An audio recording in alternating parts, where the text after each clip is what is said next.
Welcome to Peace in the Valley, where adventure starts at home.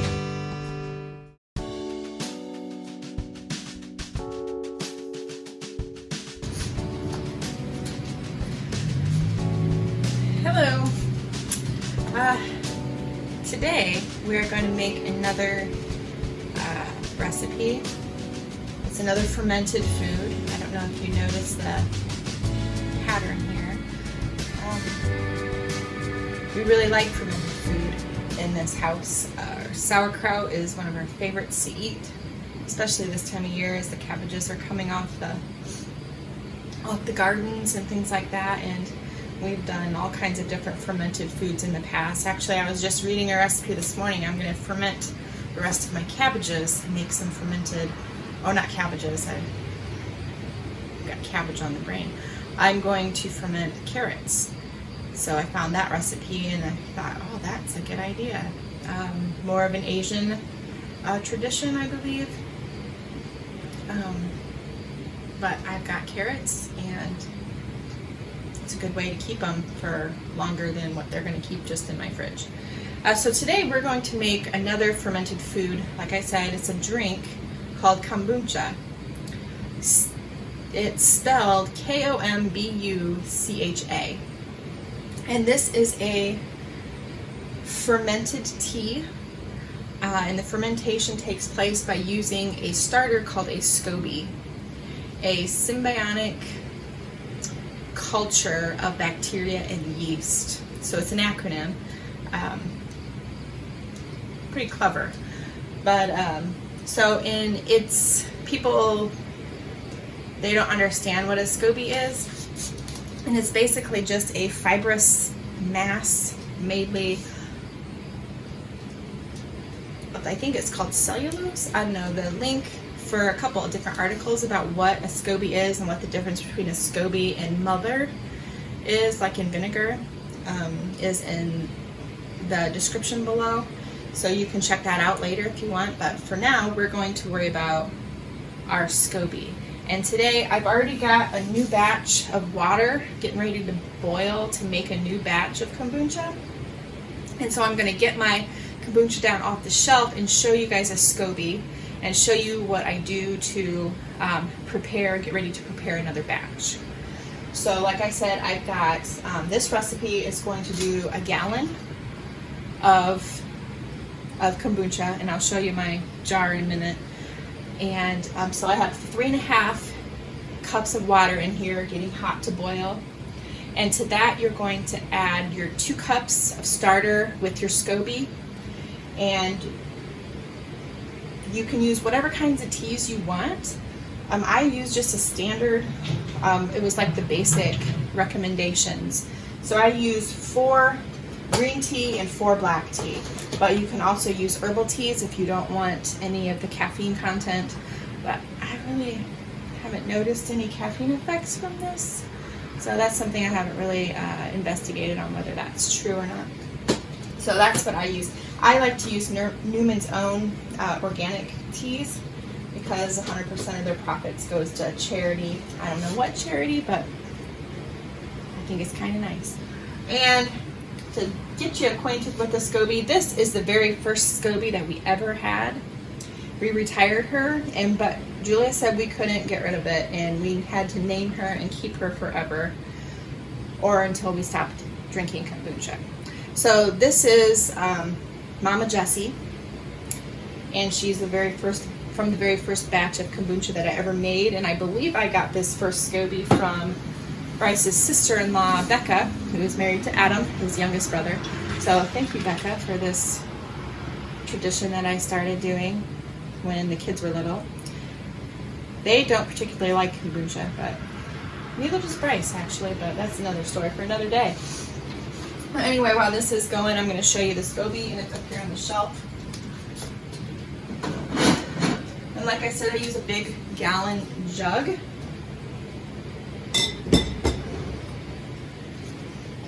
I'll move it this way. See, make sure we're.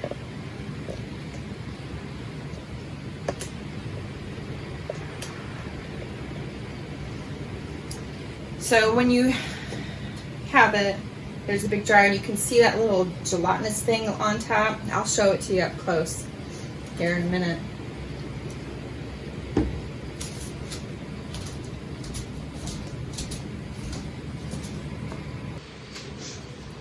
As I was saying, again, I don't know if you can see it. See that little thing floating on the top? That's your Scoby, and that's what it's going to do. What it did was it sealed off the air from coming out so it could ferment.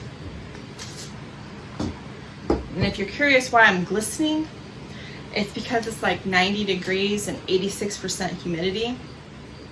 And how I operate is if it's over 78 degrees and 50% humidity, I sweat like this. So don't mind me.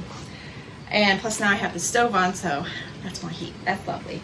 Anyway, so we put like a coffee filter on top because that keeps it so we still have air, but we don't get any contaminants. I've only had in the, yikes, how many years have I been making this? Let's see, it's been at least 15 years since I've been making this. So anyway, so we take this off and we want to gather out, make sure your hands are clean and all your containers are clean. Like here is a half gallon pickle jar that I'm going to put this kombucha in after I strain it. You want to strain all the mother off.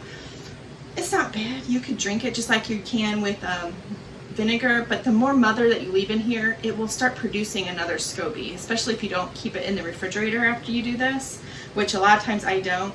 I just leave it sit on the counter because a lot of times drinking cold stuff hurts my teeth, so I leave it sit out and then it'll just grow another skim on top. So we try the first batch. When we get it out, we get it all out. And this has been brewing for about 6 weeks now, so my Scoby has grown another Scoby with more mother, and I think there's another baby Scoby down in the bottom. So I don't know if you can see this. I'll bring it up close. Isn't that weird? It's the oddest thing ever. And you can tell I've got 2 of them growing there because I've been fermenting it so long. Recommendation is to at least ferment it for 2 weeks or up to 8 weeks. Mine is about at 6 weeks right here, so that's why I've got that second thing going on. So I just squish them right down in here. And now I'm going to skim off 2 cups, which I did not measure. And I don't. Harvest time is crazy because I lay out all my vegetables on my counter and then I don't have any room to work. I'm not complaining though, because I'm liking these tomatoes.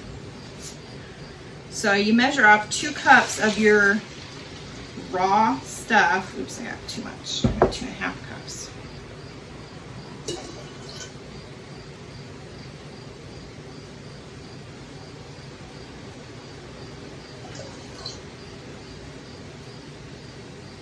Put that in there with your Scoby. Make sure no fruit flies are in here. And we're going to put this coffee filter back on to protect it. You don't want any bugs to get in here because that'll make grossness start and it'll ruin your kombucha. You can tell in the afternoon when the sun starts hitting the shed directly.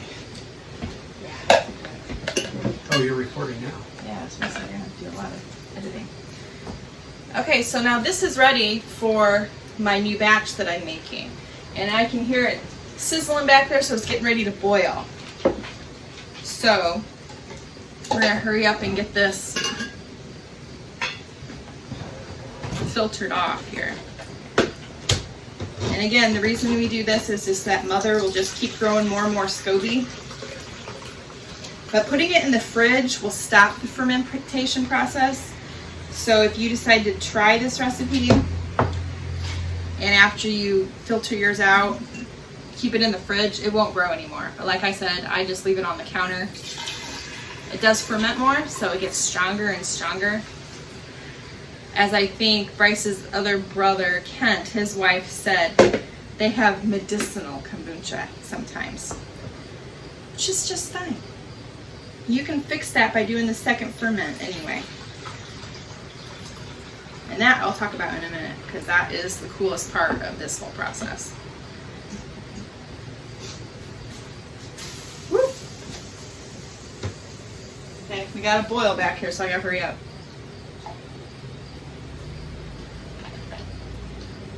There's always a little extra. It's a little more than a half a cup. And then I'm going to show you. You can see it. I don't know if you can see it or not, but it's a little bit fizzy, a little frothy on top. There's not too much fizz at this point. Just a little bit. And now we're going to cap you off. So that batch is all done and good. Now what we're going to do, since this is boiling, we turn it off, we push it back off the heat. And to this hot boiling water, you're going to use some sugar. You always need sugar for a fermentation process. I use, depending on my mood, I use either sucanat or organic raw sugar. Whichever I happen to have. I happen to have both at this time, but I like the flavor of sucanat. It's more molasses tasting, because that's what it is. So here is sucanat. And it just smells so good. It's like, yeah, anyway. So we put that right in the hot, just boiling water. 1 1/4 cups to your 3 1/2 cups of boiling water.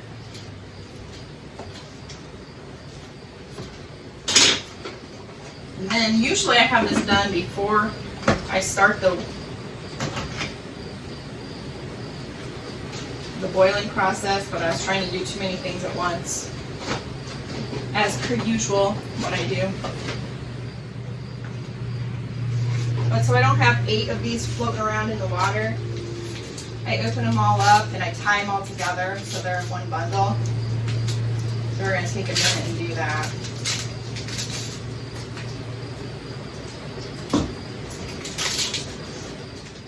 And if you buy the teas that don't have these, I mean, they'll just float around and that's fine. Because you can just squeeze them out when you're done.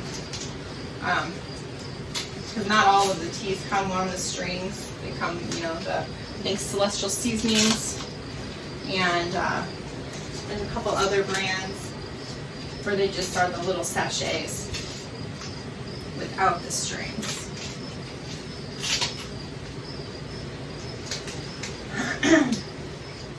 I did do one time where I used black tea and raspberry tea, the raspberry zinger tea that Celestial Seasonings does. That was really good, because then I second fermented it with some fresh raspberries. That was really, really, I mean, it's like going to the store and buying one of those fun little bottles of kombucha that you buy for like $3.50. Except for I didn't. Made it at home.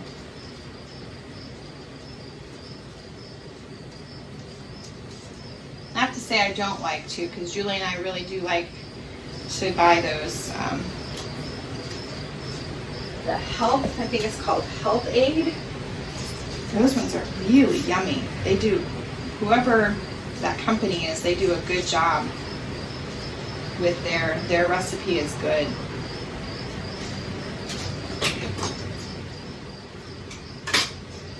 So I tie them all together so I have a nice little bag of bags. You stick that in your boiling water with your sugar, and you just make sure it's all stirred up well. It's all, the sugar gets all dissolved, which it pretty much dissolves instantly when you put it in such hot water. But I like to move around my bags to make sure they start steeping. And you're going to steep that tea with that sugar in this water until it is room temperature, basically.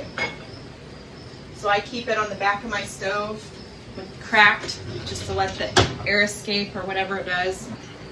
Our tea has cooled down, so now we're going to add it back to our big glass jar. I usually start with the Scoby and the starter because it's a big giant thing. Oh, I didn't wash my hands.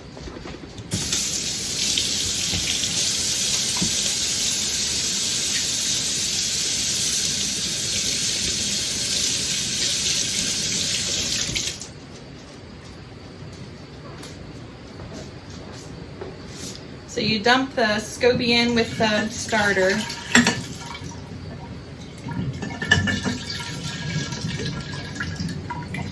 Remember I told you mine was really big? So I'm going to rip it apart and only use part of it. Now you can make another batch and use that. Use some of your kombucha that you just made or that you had. Add it to that and make a second batch if you're going to really drink a lot of it.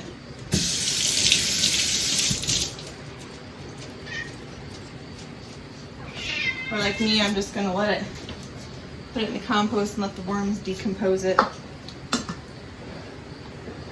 Dumping from the pan into this jar is kind of a messy thing to do because there's no pour spout on the side of my pan. I use my tongs and I squeeze out my tea. And I have a wide mouth funnel that tries to help with the mess.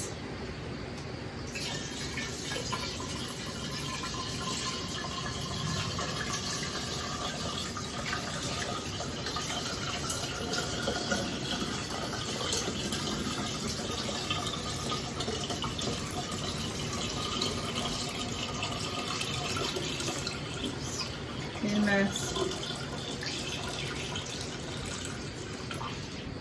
Fills it all the way up.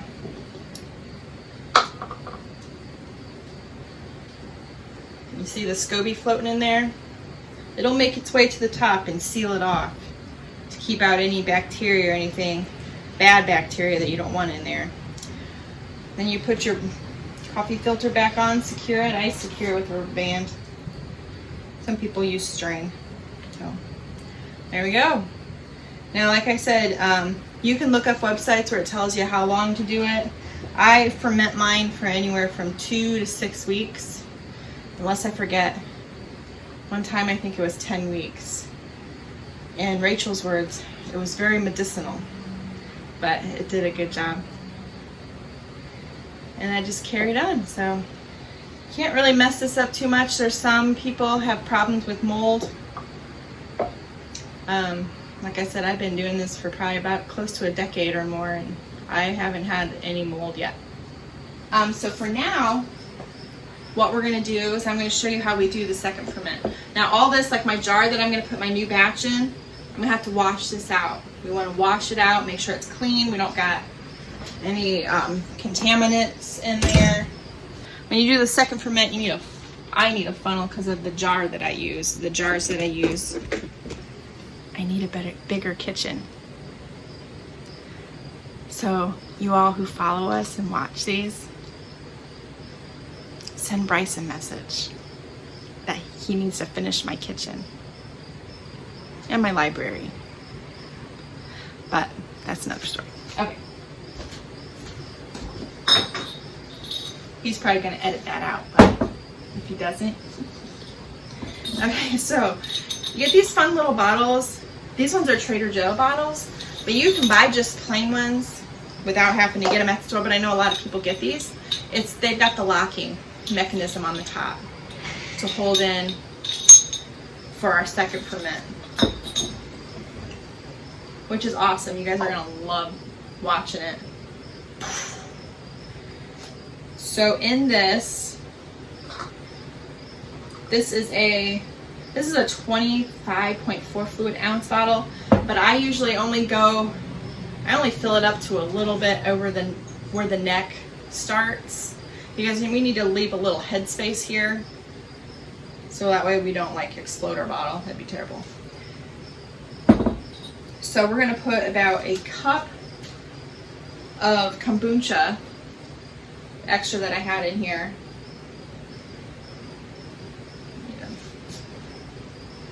Measure some more off here. I'm gonna put a cup in each because I've got 2 bottles. I used to have a lot more, but I just don't have the space to store them all, so I'm like, 2 of them will do me good. Especially because I make this kombucha every month, and so that usually lasts me between just drinking the regular kombucha and second fermenting. I'm pretty good. Okay. So we're going to do a cup in each bottle. And like I said, you can use, we're going to second ferment this with some grape juice. It's just 100% grape juice I bought at the store. You can put, like I said before, fresh fruit, frozen fruit, or any other kind of juice that you think would taste good. Especially whenever you do a different combo of teas. Like I said, that one time I did raspberry tea with my black tea. That was really yummy, but I'm so plain Jane, I'm okay with just the standard. And the grape is really good. Okay, so a cup in that one.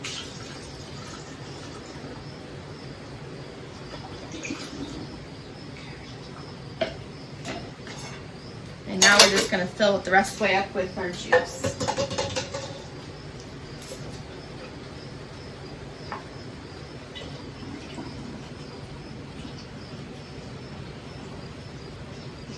And again, this jar, I do it like, because it fizzes up so much because there's still some fizzy.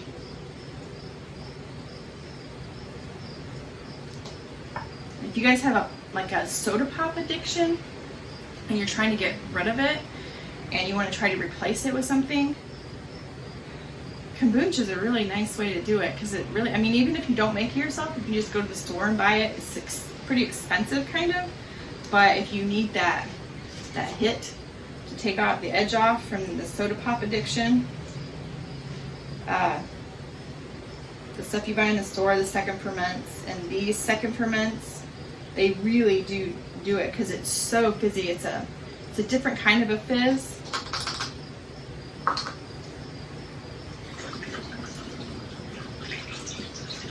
But it's a good fizz. Oh, this one's not quite enough. Oh, darn. But hopefully this one goes. You have to have your ratio of kombucha to juice pretty much on par. Otherwise, it doesn't ferment. Now, we just seal this up. And then I'll wipe the jars down so I don't get sticky stuff everywhere. It's gonna sit on my counter now for, I'll probably check it after 4 days.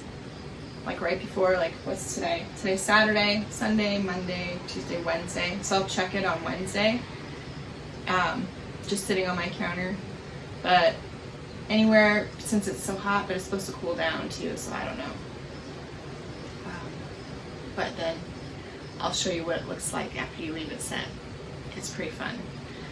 So I don't know if I explained this very well. The description, I'll have a nice little write-up about what a Scoby is, why you use it, the benefits of kombucha, and why you should try it.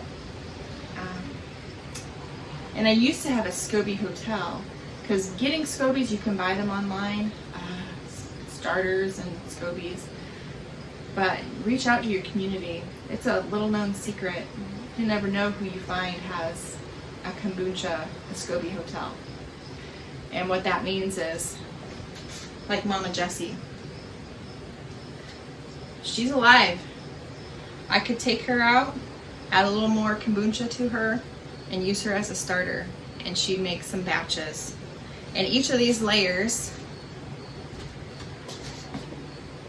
see those layers? You can peel those off, and that's a Scoby that you can use to start a new batch. So Mama Jessie's got about 1, 2, 3, 4, 5 on her.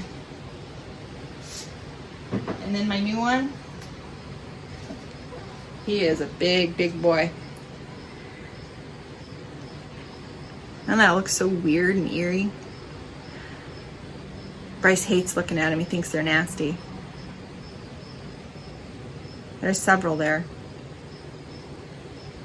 If you're wondering about the texture and what it feels like, I think it feels like a piece of raw chicken. Like a thigh, like if you pick up a raw thigh, chicken thigh or chicken breast, that weird feeling of it. That's what I think it feels like, so. Okay, we're recording.